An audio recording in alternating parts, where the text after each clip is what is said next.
හිරු කුමරු ආදරේ ගෙනල්ලා කතාවට ආදරේ කරන ඔයාලා හැමෝම ගොඩක් ආදරයෙන් පිළිගන්නවා වෙනද වගේම අදත් මගේ channel එකට. ඉතින් අදත් මගේ වීඩියෝ එක බලලා හොඳයි කියලා හිතනවා නම් මගේ channel එකට like කරන්න, comment කරන්න, share කරන්න, ඒ වගේම subscribe කරන්නත් අමතක කරන්න එපා කියලා ගොඩක් ආදරයෙන් ඔයාලගෙන් ඉල්ලීමක් කරනවා.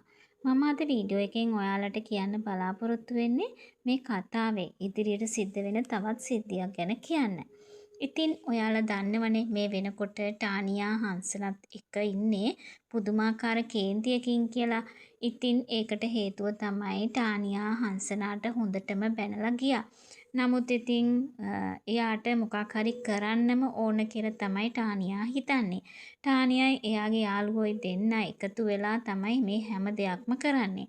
කොහොමුණත් ඉතින් ඔන්න ඔය අතරෙදී හංසනා දිනෙත්මින් එක කතා කර ඉන්න වෙලාවේදී ටානියයි එයාගේ යාළුවයි දෙන්න කතා වෙනවා හංසනාට හොඳ පාඩමක් උගන්වන්න ඕන කියලා.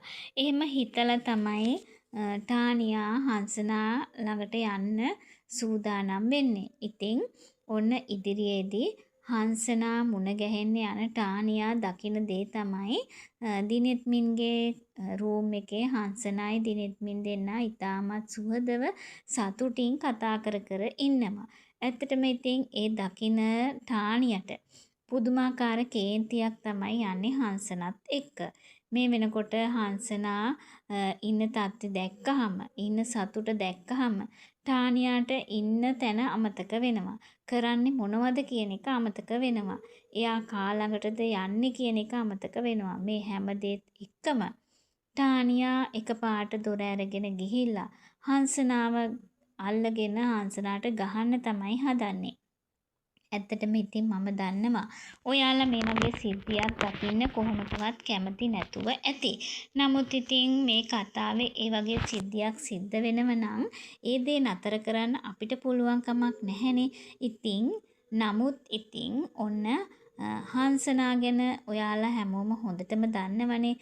ඒ වගේම දිනෙත් මිනුත් දන්නවා.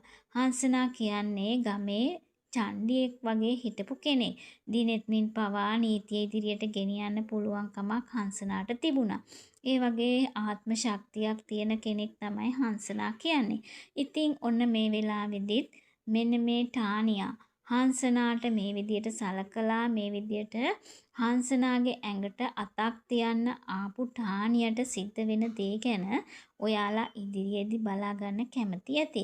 ඉතින් ඒ ගැන වැඩි විස්තර ඇතුව දැනගන්න තවදුරටත් රැඳිලා ඉන්න මගේ channel එකත් එක්කම කියලා ගොඩක් ආදරයෙන් ඉල්ලනවා. ඔයාලා හැමෝටම සුබ දවසක්.